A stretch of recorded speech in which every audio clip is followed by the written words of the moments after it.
The heart of this game stands President Donald Trump, with his unrelenting boldness, unleashing a threat that has sent shockwaves across North America. Reciprocal tariffs on Canadian lumber and dairy imports starting in March 2025, in retaliation for what he calls Ottawa's unfair trade practices. As an economic strategist with 30 years of experience, I see this as more than a routine tariff. It's a masterful maneuver, meticulously calculated to protect U.S. interests, pressure Canada, and redefine regional trade dynamics. But is this a brilliant strategy or a risky drama that could spike housing costs and burden consumers? Join us as we unravel Trump's calculations, the impact on Canada, and the hope this ignites for a more equitable trade future.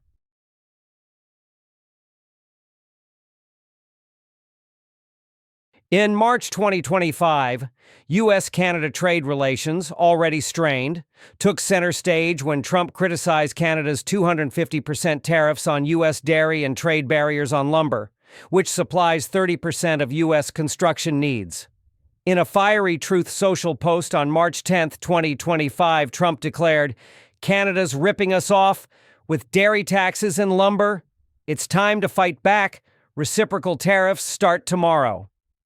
This threat, targeting two of Canada's key industries, is not just an economic response, but a geopolitical power play, reinforcing Trump's America First image ahead of the 2026 midterm elections. U.S.-Canada trade tensions are not new. Since 2018, Trump imposed 25% tariffs on Canadian steel and 10% on aluminum, citing national security, prompting retaliatory measures from Ottawa. The USMCA agreement, 2020, was meant to ease friction, but in 2025, Trump reignited the trade war, citing a $75 billion trade deficit with Canada and the need to protect American workers. Behind the rhetoric lies a calculated strategy, using tariffs as leverage to force Canada into trade concessions while signaling strength to global partners like China and the EU. This story sparks curiosity. Is Trump playing a long game, or is this a short-term move for political points?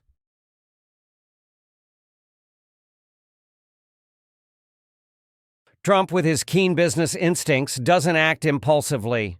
The reciprocal tariffs on Canadian lumber and dairy are part of his broader reciprocal trade strategy announced in April 2025, aiming to mirror tariffs imposed by countries with trade barriers against U.S. goods. By targeting Canada's lumber and dairy sectors, Trump zeroes in on strategic industries. Lumber: Canada supplies 30% of U.S. softwood lumber, critical for construction in states like Michigan and Wisconsin. Trump argues that Canada's subsidies for its lumber industry constitute unfair competition, harming U.S. producers in Idaho and Oregon. Dairy: Canada's supply management system imposes 250% tariffs on U.S. dairy, limiting competition in its domestic market. Trump calls this a trade wall and threatens matching tariffs on Canadian dairy, which accounts for 10% of U.S. dairy imports. Trump's calculations yield dual benefits: negotiation leverage, reciprocal tariffs pressure Canada to lower dairy tariffs or lumber subsidies. Trump has precedent for success, as seen when Ontario paused a 25% electricity export surcharge after his threat of 50% steel tariffs on March 11, 2025.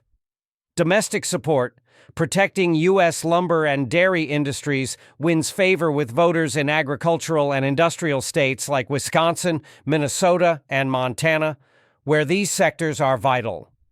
Global signal: the tariffs send a message to nations like China, facing 145% tariffs, and the EU, 30% tariffs from August 2025, that the U.S. will not tolerate trade barriers.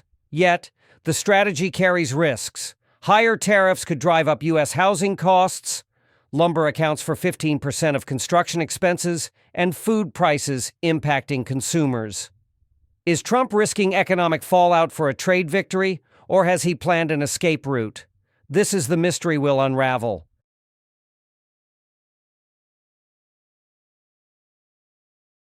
For Canada, lumber and dairy are cornerstones of Canada's economy, particularly in provinces like British Columbia, lumber, and Quebec, dairy. Trump's reciprocal tariffs could have severe consequences. Lumber industry. Canada exports $14 billion in softwood lumber to the U.S. annually. Reciprocal tariffs, projected at 25 to 50%, would reduce the competitiveness of Canadian lumber, threatening producers. Companies like Canfor and West Fraser reported 20% profit drops in March 2025 due to tariff fears. Dairy industry.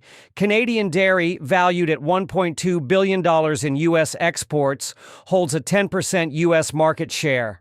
A 250% tariff would make Canadian dairy prohibitively expensive, pushing U.S. consumers toward domestic or Mexican suppliers, hurting Quebec farmers. Broader economy. Canadian economists predict a 1.5 to 2% GDP decline if tariffs persist. Canada retaliated with 25% tariffs on a $155 billion CAD of U.S. goods, targeting orange juice, wine, beer, and appliances, escalating tensions. For the U.S., American consumers and businesses are not immune to the fallout. Rising housing costs. Canadian lumber accounts for 30% of U.S. softwood supply.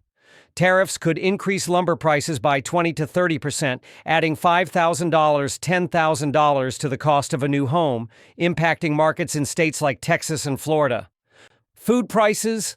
Canadian dairy helps stabilize U.S. milk prices. A 250% tariff could raise dairy prices by 10 to 15%, disproportionately affecting low-income households. Financial markets. The S&P 500 dropped 3% in early March 2025 amid tariff concerns, but rebounded after Trump hinted at negotiations. The Canadian dollar fell 5% against the USD, raising import costs for Canada. Global ripple effects. The tariffs send shockwaves globally. Alternative lumber suppliers like Brazil or Russia, if sanctions ease, could fill the gap but at higher costs. Nations like Mexico and the EU, facing their own Trump tariffs, watch closely, fearing a broader trade war. The World Bank warns of 1 to 2% global inflation if U.S.-Canada tensions escalate.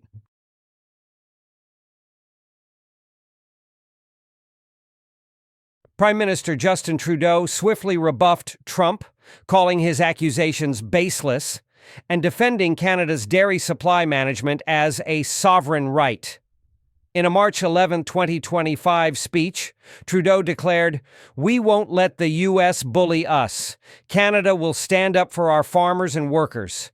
Canada imposed 25% retaliatory tariffs on a $155 billion CAD of U.S. goods, targeting products like orange juice, wine, and appliances, impacting U.S. swing states like Florida and California.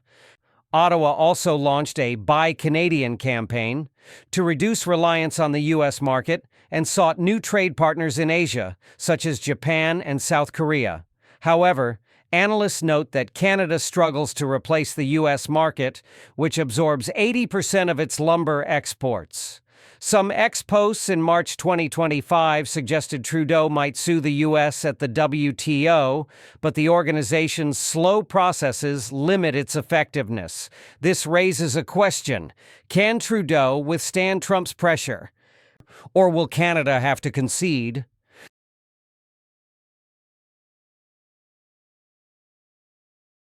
Trump isn't just targeting Canada, he's playing a domestic political game. With the 2026 midterms looming, tariffs on Canadian lumber and dairy bolster his image as a champion of American workers. States like Wisconsin, dairy, and Idaho, lumber, are conservative strongholds. And Trump leverages the tariffs to appeal to voters. Protecting U.S. dairy and lumber industries resonates with farmers and workers in key states. Deflect criticism, Trump has faced backlash for trade policies driving inflation. By targeting Canada, he shifts focus to an external enemy, reinforcing America first. Create leverage. Trump's flexibility, seen in withdrawing the 50% steel tariff threat after Ontario's concession, shows he's open to deals if Canada lowers dairy tariffs. The risk? Rising housing and food prices could alienate middle-class voters in states like Florida and Texas. Is Trump gambling too much for political gain?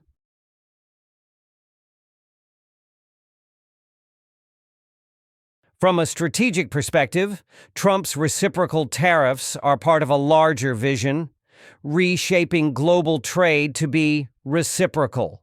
He aims to force nations like Canada, the EU, and China to lower trade barriers, creating a level playing field for U.S. goods. For Canada, the tariffs could push Ottawa to reform its dairy supply management or lumber subsidies, paving the way for new USMCA talks by late 2025. This story offers hope, a trade world where nations compete fairly and consumers benefit from stable prices. Yet the path is fraught. Without a US-Canada deal, both economies could suffer, and consumers would bear the cost. Can Trump turn his threat into a trade victory, or will this spark a prolonged economic drama?